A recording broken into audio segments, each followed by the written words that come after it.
नमस्कार, स्वागत है आपका। मैं हूं राजीव ढोंडियाल। मुंबई में रात भर हुई मूसलाधार बारिश के बाद से तमाम इलाकों में एक बार फिर पानी भर गया है। देर रात से जारी बारिश का असर मुंबई में दिख रहा है। ऑफिस जाने का वक्त और लोग अपने घरों से निकले तो हैं, लेकिन जल भराव की वजह से ट्रैफिक की समस्या से उनको जूझना पड़ रहा है। बीएमसी ने जो ट्वीट किया उसमें ये बताया कि लगभग 300 mm बारिश हुई है, जो कि बहुत ज़्यादा होती है। और उसकी वजह से देखिए, आप जगह जगह की तस्वीरें देखिए, क्या स्थिति है। जो रेलवे ट्रैक है वो पूरी तरह से पानी में डूबा हुआ आपको नजर आएगा। सड़कों पर जाएंगे तो सड़कों पर पानी भरा हुआ है। हिंद माता इलाके की जल भराव की तस्वीरें सामने आए, वो भी हम आपको दिखाएंगे। पर ये देखिए रेलवे ट्रैक की क्या स्थिति है मुंबई में। रेलवे ट्रैक वहाँ की लोकल, वहाँ की लाइफ लाइन मानी जाती है। और अब स्थिति ये है कि ट्रैक आपको इस पानी में ढूंढे नहीं मिलेगा, इतना पानी भर गया है। अब अगर अब बात करें गांधी मार्केट की, कुर्ला की, परेल की, सब जगह बिल्कुल यही स्थिति है। ये आप देखिए नदियों का रौद्र रूप। अपने उफान पर इस समय ये नदियां बह रही हैं और गर्जना करते हुए ये बह रही हैं। तो गांधी मार्केट, कुर्ला और परेल के इलाकों में सड़कों पर सैलाब देखने को मिला। भारी बारिश और जल भराव की वजह से मुंबई की रफ्तार थम गई। बारिश एक बार फिर मुंबई के लिए मुसीबत बन गई है। लोग बीएमसी से बहुत ज़्यादा नाराज़ हैं। कई गाड़ियां जगह जगह पानी में ख़राब हो गई। बारिश में लोग गाड़ियों को धक्का लगाते दिखाई दिए। बारिश का पानी रेलवे ट्रैक पर भरने लगा। लोकल ट्रेन की रफ्तार भी से धीमी हो गई है। बारिश के अलर्ट को देखते हुए स्कूल कॉलेजेस में पहली पाली में छुट्टी घोषित कर दी गई है। मुंबई में पहली तेज बरसात मानसून की होती है और इस तरह के हालात सामने नजर आते हैं। इस वक्त हम खड़े हैं अंधेरी सबवे में। यहाँ पर आप देख लीजिए, तकरीबन रात के 1:30 बजे के आसपास तेज बरसात होने के बाद ये पूरा सबवे बंद करना पड़ गया। यहाँ से काफ़ी सारा जो ट्रैफिक है जो अंधेरी सबवे में, यानी कि ईस्ट से वेस्ट और वेस्ट से ईस्ट जो आता है अंधेरी का, ये इस्तेमाल नहीं कर पा रहे, जिसकी वजह से दूसरे रास्तों पर ट्रैफिक बहुत ज़्यादा है। तेज़ बरसात हुई है और इसी की वजह से कई सारे स्कूलों को भी बंद कर दिया गया है। कई जगहों पे ये सिर्फ अंधेरी सबवे का हाल नहीं है। कुछ जैसे कुर्ला का जो इलाका है या फिर कुछ और जो सबवेज हैं, वहाँ पर अगर आप देखें तो काफ़ी तेज़ बरसात की वजह से जल जमाव हो चुका है और इसी वजह से काफ़ी ज़्यादा सड़कों पर इलाकों में इस तरह से ट्रैफिक को डाइवर्ट कर दिया गया है, बंद कर दिया गया है। कैमरामैन साई प्रसाद पाटिल के साथ विद्या, मुंबई आज तक। बारिश से त्राहिमाम से मुंबई में नहीं है, बिहार, यूपी, उत्तराखंड, गोवा, यहाँ तक कोहरा मचा हुआ है। बिहार में गंडक नदी और बागमती नदी उफान पर है। उत्तराखंड में बागेश्वर में बरसाती नदी नाले उफान पर हैं। चमोली, रुद्रप्रयाग, पौड़ी, सब जगह से ऐसी तस्वीरें सामने आ रही हैं। गोवा में एयरपोर्ट में बारिश का पानी भर गया तो लखनऊ में बारिश की वजह से सड़क पर एक बड़ा गड्ढा बन गया। अब आपको दिखाते हैं बिहार का हाल, जहाँ नेपाल के रास्ते बाढ़ का खतरा मंडराने लगा है। बगहा, गोपालगंज, शिवहर, तमाम इलाके नदियों के उफान में डूबे हैं। लोग अपने घरों को छोड़ने को अब मजबूर हैं। बिहार में बाढ़ का ट्रेलर दिखने लगा है। ये बगहा जिले की तस्वीर है। पानी एक बार फिर मुसीबत बनकर आया है। सब कुछ पानी पानी नजर आ रहा है। बस्तियों में नाव चलाने की नौबत आ गई है। बगहा के लोगों को ये मुसीबत पड़ोसी नेपाल से तोहफे में मिली है। बिहार पर इस वक्त अगर बाढ़ का खतरा मंडरा रहा है तो उसकी सबसे बड़ी वजह क्या है? वजह है नेपाल से आने वाली वो नारायणी नदी जो वाल्मीकि नगर के इसी बाराज पर पहुंचकर गंडक नदी में तब्दील हो जाती है। यानी नारायणी नदी जो नेपाल की कई छोटी नदियों को अपने साथ लेते हुए यहाँ पहुंचती है। और यहाँ देखिए, ये गंडक बराज है, वाल्मीकि नगर का बराज, जहाँ इस वक्त गंडक नदी उफान पे है और 36 गेट हैं, अलग अलग 36 फाटक हैं इस बराज पे। और पानी का दबाव इतना ज़्यादा है इस वक्त कि सभी गेट बराज के खोल दिए गए हैं। सभी 36 गेट इस वक्त खोल दिए गए हैं।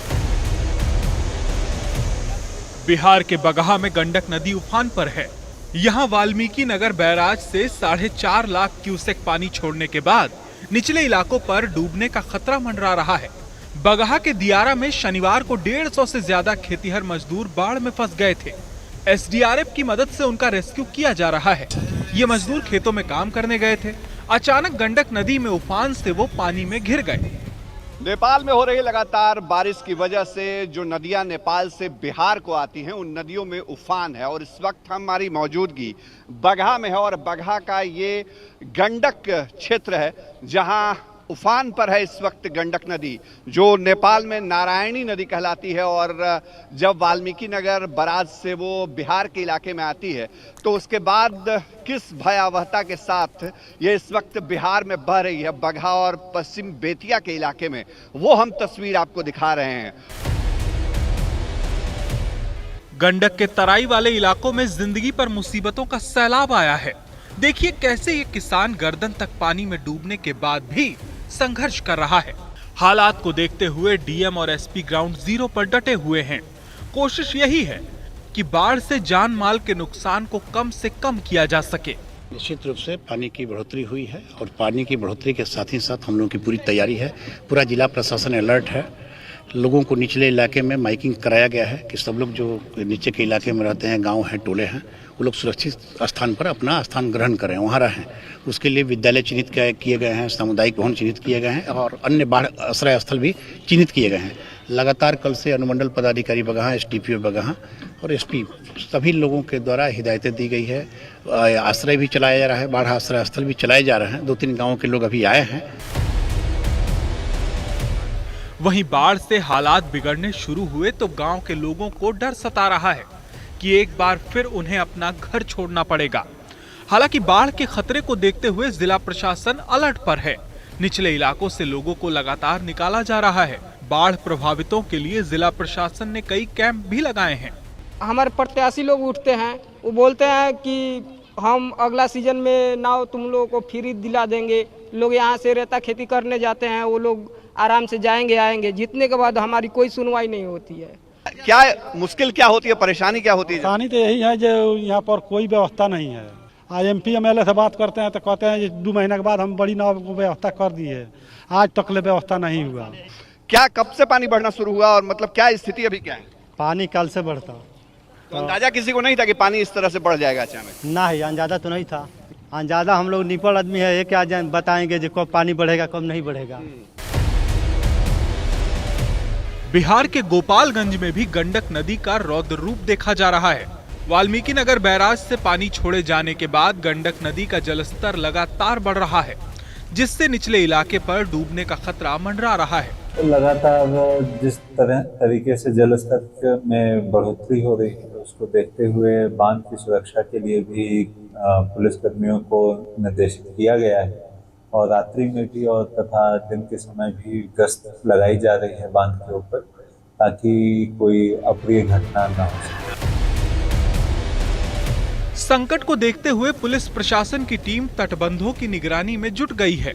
जल संसाधन विभाग ने नेपाल से लगातार पानी छोड़े जाने के बाद गोपालगंज में हाई अलर्ट जारी कर दिया है। मोबाइल के माध्यम से सूचना दे दो कि सब अलर्ट मोड पर रहेंगे और जिनका भी जो सामान वगैरह है, मवेशी है, पशु है, सबको सुरक्षित स्थान पर ले जाने की तैयारी में रहेंगे। जिस प्रकार से सूचना मिल रही है, भारी मात्रा में पानी छोड़ा गया है, इसलिए किसी भी प्रकार की जान माल की क्षति, पशुधन की क्षति न हो, इसकी तैयारी में आप लोग बने रहेंगे। उधर बिहार के शिवहर में भी बागमती नदी उफान पर है। बागमती खतरे के निशान से 52 सेंटीमीटर ऊपर बह रही है। शिवहर के डीएम ने तटबंधों का जायजा लिया और उसकी मरम्मत के निर्देश दिए। बिहार के सुपौल में भी कोसी का तांडव देखा जा रहा है। नेपाल कोसी बैराज से 4 लाख क्यूसेक पानी छोड़ने की वजह से निचले इलाकों में रहने वाले लोग सुरक्षित ठिकानों की ओर पलायन कर रहे हैं। गोपालगंज से विकास दुबे, शिवहर से केशव आनंद, सुपौल से रामचंद्र मेहता, शशि भूषण, बगहा आज तक।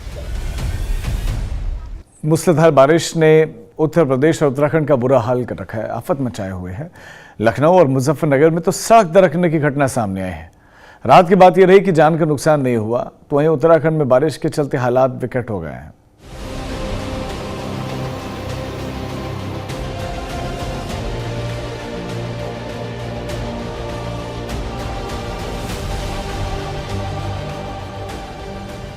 मूसलाधार बारिश पहाड़ों पर मुसीबत बनकर बरस रही है। कुमाऊं से लेकर पौड़ी गढ़वाल तक बारिश होने से नदियां उफान पर हैं। मौसम विभाग ने कुमाऊं के साथ चमोली, पौड़ी, रुद्रप्रयाग तक रेड अलर्ट जारी कर दिया है। मुख्यमंत्री पुष्कर सिंह धामी ने सभी जिलाधिकारियों को अलर्ट पर रहने को कहा है। बारिश से उत्तराखंड की 200 से ज्यादा सड़कें बंद हैं। 221 जेसीबी रास्ता खोलने में जुटी हुई हैं। नैनीताल में 48 घंटे से लगातार हो रही बारिश के बाद कैंची धाम के पास शिप्रा नदी उफान पर है। प्रशासन सैलानियों से लगातार अपील कर रहा है कि नदियों किनारे संभाल कर जाएं। मसूरी में मूसलाधार बारिश के बाद लैंडस्लाइड से कई जगह सड़कें मलबे से पटी पड़ी हैं। धनौल्टी मसूरी मार्ग पर कफलानी के पास सैलानी परेशान दिखे। देखिए कैसे लैंडस्लाइड के दौरान पहाड़ से बड़े बड़े बोल्डर सड़क पर आ गए। ऊधम सिंह नगर में भी 3 दिन से लगातार हो रही बारिश से हालात बेकाबू नजर आ रहे हैं, जिसके बाद लोग अपने घरों में कैद होने को मजबूर हैं। यहाँ दिल्ली से नैनीताल को जोड़ने वाले रास्ते पर आवाजाही प्रभावित रही। बारिश के बाद सड़कें तालाब में तब्दील हो गयी। उधर कोटद्वार में भी बारिश का सितम देखने को मिल रहा है, लेकिन यहाँ कुछ लोग उफनती नदी नालों में सेल्फी लेते नजर आए। कई लोग पानी से पंगा लेते भी दिखे। देखिए कैसे ये लोग पानी के तेज बहाव के बीच मोटरसाइकिल निकाल रहे हैं। कुछ लोग मालन के टूटे पुल पर भी खड़े दिखाई दिए। उत्तराखंड विधानसभा अध्यक्ष रितु खंडूरी ने कहा है कि ऐसी जगह मौज मस्ती करने वालों पर सख्त कार्रवाई होगी। एसडीएम साहब को निर्देशित कर दिया गया है, जो भी सेल्फी लेने के लिए उन पुलों पे जाएगा उन पर एफआईआर दर्ज होगी। अब अल्मोड़ा की भी ये तस्वीरें देख लीजिए। यहाँ नेशनल हाईवे के पास एक बरसाती नाले में बारिश के बाद इतना पानी आ गया जैसे आसपास की सारी चीजें बहा ले जाएगा। ये हाईवे कुमाऊं और गढ़वाल को जोड़ने वाला मुख्य मार्ग है। हाल ये है कि बेबस लोग दूसरे किनारे खड़े होकर ये मंजर देख रहे हैं। बारिश के बाद पहाड़ी रास्तों पर चट्टानें खिसकने की घटनाएं बढ़ गई हैं। बारिश में बद्रीनाथ से राजमार्ग पर सड़क का आधा हिस्सा बह चुका है। 7 बजे हम लोग इधर जाम में फंसे। कब तक खुलेगा बताएं? अभी हमको तो कुछ पता नहीं, कोई बोलते 2 घंटा लगेगा, कोई बोलते 4 घंटा लगेगा। हम लोगों को बोला गया था कि देखिए ज्यादा बारिश होने के चलते आप लोग कहीं रुक जाइए। हम लोग रात को रुक गए थे। इस रोड में अलर्ट रह के ही चलना है, काफी कठिनाई। सड़क पर पहाड़ से मलबा गिरने की वजह से टनकपुर चंपावत पिथौरागढ़ राष्ट्रीय मार्ग से गुजरना किसी खतरे से कम नहीं है। इस समय हम मौजूद हैं बद्रीनाथ राष्ट्रीय राजमार्ग पर जोशीमठ और गोविंद घाट के बीच, जहाँ पे कि पहाड़ी से भारी मात्रा में ये मलबा आ गया है, बोल्डर आ गया है, पूरी सड़क को वॉश आउट कर दिया है। सड़क मार्ग को अंदर की तरफ से काटा जा रहा है, तब जाके यातायात एक बार फिर से सुचारू किया जाएगा। मार्ग के दोनों ओर मशीनें लगाकर मार्गों को खोलने का काम किया जा रहा है, क्योंकि बड़ी जो ये बोल्डर आए हैं बहुत ज़्यादा हैं, जिन्हें हटाने में अभी समय लग सकता है। वहीं इस तरफ देख सकते हैं हर कोई मार्ग में फंसा हुआ है और ऐसे में लगातार मार्ग को खोल रहे हैं। लगातार बारिश में देहरादून के प्रसिद्ध टपकेश्वर मंदिर के पास तमसा नदी का जलस्तर भी बढ़ने लगा। इसलिए मंदिर प्रशासन नदी में नहाने वाले लोगों को चेतावनी दे रहा है। मसूरी से सागर शर्मा, नैनीताल से लीला सिंह बिष्ट के साथ अंकित शर्मा, देहरादून आज तक। और हमारे संवाददाता अंकित शर्मा अब इस खबर पर ताजा जानकारी के साथ जुड़ गए। अंकित, क्या है उत्तराखंड के समय की स्थिति? चारधाम यात्रा, सड़कों की क्या हाल है? कितनी सड़कें बंद हैं? स्कूल्स का क्या है अपडेट? राजीव, देखिए पिछले 48 घंटे से लगातार जो कुमाऊं क्षेत्र है वहां पर बारिश हो रही है और गढ़वाल के जो पौड़ी, चमोली और रुद्रप्रयाग क्षेत्र हैं वहां पर भी लगातार बारिश हो रही है, जिसका सबसे ज़्यादा इम्पैक्ट जो है चारधाम पे भी पड़ा है। 7 तारीख को आयुक्त जो गढ़वाल के हैं विनय शंकर पांडे, उन्होंने आदेश दिए थे कि 7 तारीख के लिए यात्रा स्थगित कर दी जाए और जो लोग केदारनाथ, बद्रीनाथ और यमुनोत्री, गंगोत्री के लिए पहले से ही रुके हुए थे पहाड़ों पर, उन्होंने ही यात्रा की है और इसके बाद जो यात्रा के आंकड़े आए हैं वो भी काफ़ी कम है। करीब 2400 लोगों ने केदारनाथ की यात्रा की और इसी तरीके के आंकड़े बद्रीनाथ और बाकी 2 धाम जो हैं गंगोत्री और यमुनोत्री से भी आए हैं। कुमाऊं में इस समय सबसे ज़्यादा इम्पैक्ट पड़ा है, जो पिछले 1 हफ्ते से अलर्ट पर है। नैनीताल, हल्द्वानी की अगर हम बात करें तो करीब 200 mm से ज़्यादा की बारिश पिछले 24 घंटे में हुई है। चंपावत में कई जगह जलभराव हो गया है, खटीमा में जलभराव हो गया है। करीब 4 कंपनियां जो हैं एसडीआरएफ की चंपावत और ऊधम सिंह नगर ज़िले में काम कर रही हैं। 63 लोगों को रेस्क्यू किया है, बड़ा रेस्क्यू अभियान चलाया गया है। खटीमा जो है पूरा जलभराव के कारण समझें तो डूब गया है, पानी के अंदर जलमग्न हो गया है। और पौड़ी के कोटद्वार क्षेत्र में मालन नदी में जो पुल टूटा है उसकी वजह से जो ट्रकर्स हैं करीब 3 दिन से रुके हुए हैं, फंसे हुए हैं। इसके लिए एक वैकल्पिक मार्ग को बनाने के लिए भी प्रशासन तैयारी कर रहा है, लेकिन लगातार बारिश हो रही है जिस वजह से इन कामों में जो है विघटन पैदा हो रही है। अब आपको लिए चलते हैं पिथौरागढ़ और अल्मोड़ा की साइड, जहां पर पिछले 48 घंटे से लगातार बारिश हो रही थी और हमने देखा कि अल्मोड़ा में भी एक पुल टूट गया था, रानीखेत और रामनगर को जोड़ने वाला जो पुल है भवन के पास, वो मोहन के पास माफ़ कीजिएगा, टूट गया था, जिसकी वजह से ग्रामीणों को काफ़ी दिक्कत आ रही है।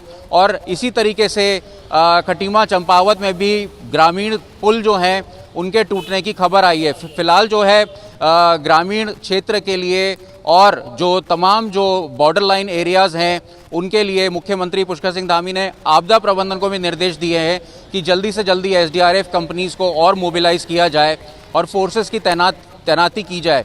लगातार आपदा प्रबंधन भी मॉनिटरिंग कर रहा है, लेकिन ज़मीन पर इस समय अगर हम बात करें तो सबसे ज़्यादा इम्पैक्ट कुमाऊँ में है। और जो ड्रेनेज सिस्टम है, जो रैम्पेंट जो कंस्ट्रक्शंस हो रहे हैं, उसकी वजह से ये जो सारा पानी जो चैनलाइज होना चाहिए था ये शहरों की तरफ जा रहा है और अर्बन एरियाज़ में ज़्यादा इम्पैक्ट कर रहा है।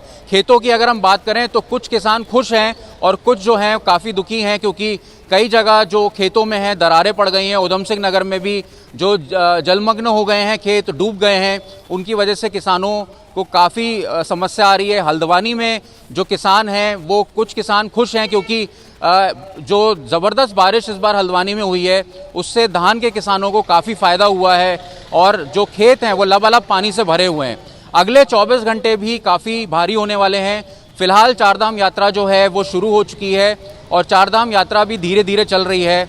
सरकार और मौसम विभाग लगातार चेतावनी दे रहा है कि बारिश के समय में जो है संभल कर चलें और यात्रा करने से बचें, क्योंकि बारिश के समय में अलग अलग स्थानों पर बोल्डर गिरने से जो मौतों की खबरें आ रही हैं वो मौतों के आंकड़े बढ़ते जा रहे हैं। चंपावत में 2 जगह घटनाएं हुई जहां पर 2 लोगों की मौत हो गई। वहीं रुद्रप्रयाग हाईवे पर भी इसी तरीके से घटना हुई जिसमें 3 लोगों की जानें गईं। उससे पहले एक टेम्पो ट्रैवलर की बड़ी घटना हुई थी। और बद्रीनाथ रूट पर जो बद्रीनाथ से लौट रहे थे 2 युवक हैदराबाद के, उनके ऊपर जब वो मोटरसाइकिल से जा रहे थे तो बोल्डर गिर गया और उनकी वहीं मौत हो गई। तो ये डरावने वाले विजुअल्स भी आ रहे हैं सामने और किसानों के लिए भी जो मिक्स्ड रिएक्शंस आ रहे हैं वो भी देखने वाली बात है। अभी बारिश ने इतना इम्पैक्ट नहीं किया है, लेकिन कुमाऊं में इम्पैक्ट दिखना शुरू हो गया है। हल्द्वानी में और जो खटीमा है उसमें काफ़ी ज़्यादा इम्पैक्ट हुआ है और चंपावत के जो बॉर्डर एरियाज़ हैं वहाँ पर भी काफ़ी इम्पैक्ट देखने को मिला है। राजधानी देहरादून की अगर हम बात करें तो देहरादून में इस समय धूप निकली हुई है और मेरे ठीक पीछे मैं आपको दिखाता हूँ मसूरी का भी जो क्षेत्र है, मसूरी के पहाड़ अभी नज़र नहीं आ रहे हैं, बादलों से ढके हुए हैं और देहरादून में भी बीच बीच में धूप आ रही है और काले बादल आ रहे हैं। लग रहा है कि किसी भी समय यहाँ पर भी बारिश हो सकती है, लेकिन फिलहाल देहरादून जो है मौसम के प्रकोप से बचा हुआ है। राजीव। अंकित, बहुत शुक्रिया आपका इस तमाम जानकारी के लिए। तो वहीं से भारत ही नहीं बल्कि नेपाल में भी तेज़ बारिश हो रही है, लोग परेशान हैं। नेपाल में अगर भारी बारिश होती है तो उसका असर भारत पर पड़ता है। बाढ़ जैसे हालात वहाँ पर हैं और इसका इम्पैक्ट यूपी बिहार में देखने को मिलता है।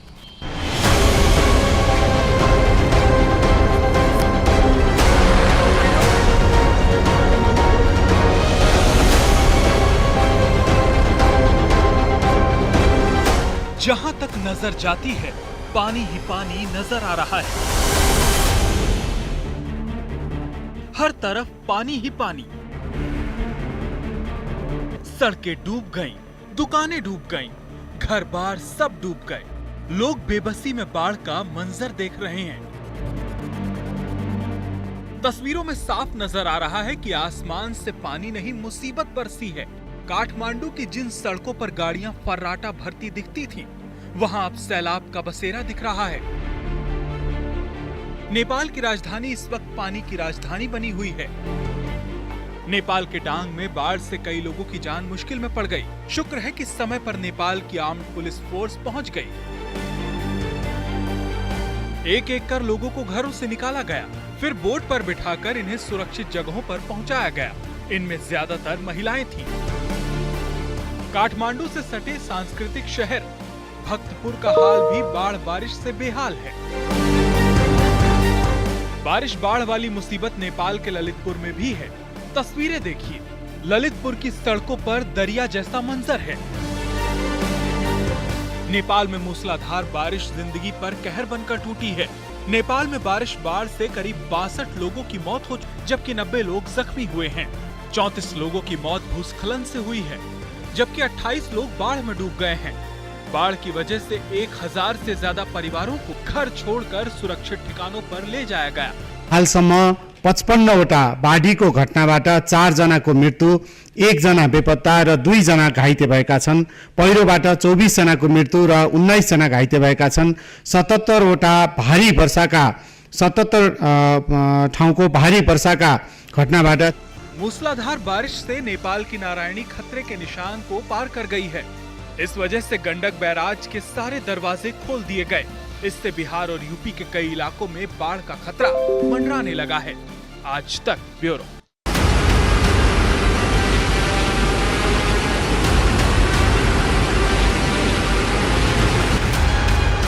बेतहाशा बारिश ने गर्मी से तो राहत दी, लेकिन कुछ जगहों पर ये बारिश मुसीबत का सबब बन गई है। पहाड़ी इलाकों में लगातार हो रही बारिश ने नदियों का जल स्तर बढ़ा दिया है। कुमाऊं से लेकर पौड़ी गढ़वाल तक बारिश होने से नदियां उफान पर है। मौसम विभाग ने कुमाऊं के साथ चमोली, पौड़ी, रुद्रप्रयाग तक रेड अलर्ट जारी कर दिया है। मुख्यमंत्री धामी ने सभी जिला अधिकारियों को अलर्ट पर रहने को कह दिया है। नैनीताल में 48 घंटे से लगातार हो रही बारिश के बाद कैची धाम के पास शिप्रा नदी उफान पर है। प्रशासन सैलानियों से लगातार अपील कर रहा है कि नदियों के किनारे पर संभल कर जाएं। मसूरी में मूसलाधार बारिश के बाद लैंडस्लाइड से कई जगह सड़कें मलबे से पट पड़ी हैं। धनौल्टी मसूरी मार्ग पर कफलानी के पास सैलानी परेशान दिखाई दिए। उधम सिंह नगर में तो बारिश की वजह से लोगों के लिए घरों से बाहर निकलना मुश्किल हो गया है। सड़कों पर पानी जमा है और शहर से बाहर जाने वाले कई रास्तों पर ट्रैफिक की रफ्तार थम गई है। बारिश के साथ ही कई जगहों पर लैंडस्लाइड की घटनाएं भी बढ़ गई है। बद्रीनाथ हाईवे पर जोशीमठ में तो पहाड़ी से नीचे आए बड़े बड़े पत्थरों ने रास्ता ही बंद कर दिया है। बद्रीनाथ राष्ट्रीय राजमार्ग पर जोशीमठ और गोविंद घाट के बीच जहाँ पे कि पहाड़ी से भारी मात्रा में ये मलबा आ गया है, बोल्डर आ गया है, पूरी सड़क को वॉश आउट कर दिया है। सड़क मार्ग को अंदर की तरफ से काटा जा रहा है, तब जाके यातायात एक बार फिर से सुचारू किया जाएगा। मार्ग के दोनों ओर मशीनें लगाकर मार्गों को खोलने का काम किया जा रहा है, क्योंकि बड़ी जो ये बोल्डर आए हैं बहुत ज़्यादा हैं, जिन्हें हटाने में अभी समय लग सकता है। वहीं इस तरफ देख सकते हैं हर कोई मार्ग पे फंसा हुआ है और ऐसे में लगातार मार्ग को खोल रहे हैं। अब सुबह से यहाँ पे जो तीर्थयात्री मार्ग बंद होने से पहले यहाँ पे पहुँच चुके थे वो लोग यहाँ पे फंसे हैं। उसके बाद तीर्थयात्रियों को जोशीमठ मारवाड़ी में रोका जा रहा है, उन्हें वहीं पे रोका गया है और वहीं गाड़ियों की लंबी कतार देखने को मिल रही है। ऐसे में मार्ग खोलने का काम किया जा रहा है। मौसम ने राहत दी है क्योंकि इस समय बारिश नहीं हो रही है, ऐसे में मार्ग खोलने में कहीं दिक्कत नहीं हो रही है। तो यहाँ पे जो तीर्थयात्री है उनकी संख्या बहुत ज्यादा है। हर कोई अब मार्ग खुलने का इंतजार कर रहा है, क्योंकि मार्ग खुले तो वो हेमकुंड, फूलों की घाटी और बद्रीनाथ की यात्रा पर जा सके। उत्तराखंड ही नहीं, पूर्वी उत्तर प्रदेश और बिहार में भी बारिश लोगों को परेशान कर रही है। नेपाल की तरफ से ज्यादा पानी छोड़ने की वजह से बिहार के दियारा में 150 से ज्यादा किसान बाढ़ में फंस गए। एसडीआरएफ के जवानों ने काफी मशक्कत के बाद इन सभी किसानों का रेस्क्यू किया। बिहार में बाढ़ के हालात को देखते हुए प्रशासन अलर्ट पर है। निचले इलाकों से लोगों को निकाला जा रहा है। बाढ़ प्रभावित इलाकों में जिला प्रशासन ने राहती कैंप भी लगा दिए हैं। पानी कल से बढ़ता 50-60 आदमी रेता में घेराई रहा। रेता मतलब दियारा में काम करने? दियारा में काम करने गया था। अच्छा। हाँ, उसके बाद 30 आदमी आ गया और 30 आदमी उधर ही है। चाहे जनता हाय चिल्ला चाहे जा चिल्ला, कोई यहाँ सुनवाई नहीं करता है। MP MLA चाहे कोई भी चेयरमैन हो, वार्ड कमिश्नर हो, कोई भी यहाँ सुनवाई नहीं कर रहे हैं। हम लोग ऐसे इस स्थिति में है। अभी देखिए हमारे खेतों में पानी चला गया है। जो बिजाई की है हम लोग वो तो मिट्टी जाएगी, वो दब जाएगा अंदर। हम लोग तो ऐसे ही बेरोजगारी के माहौल में जी रहे हैं। ऐसे में हमारी ये पानी आके और क्षति पहुंचाती है। बिहार के शिवहर में बागमती नदी खतरे के निशान के ऊपर बह रही है। लगातार बारिश की वजह से शिवहर में भी बाढ़ का खतरा मंडराने लगा है। पूर्वी उत्तर प्रदेश में भी नदियों का जल स्तर बढ़ता हुआ देख प्रशासन मुस्तैद नजर आ रहा है। योगी सरकार ने बाढ़ और बारिश से निपटने की तैयारियों पर अधिकारियों के साथ मीटिंग की और पूरे महकमे को 24 घंटे तक अलर्ट रहने का निर्देश भी दे दिया है। चमोली से कमल नयन सिलोड़ी, गोपालगंज से विकास दुबे और शिवहर से केशव आनंद के साथ bureau report, good news today.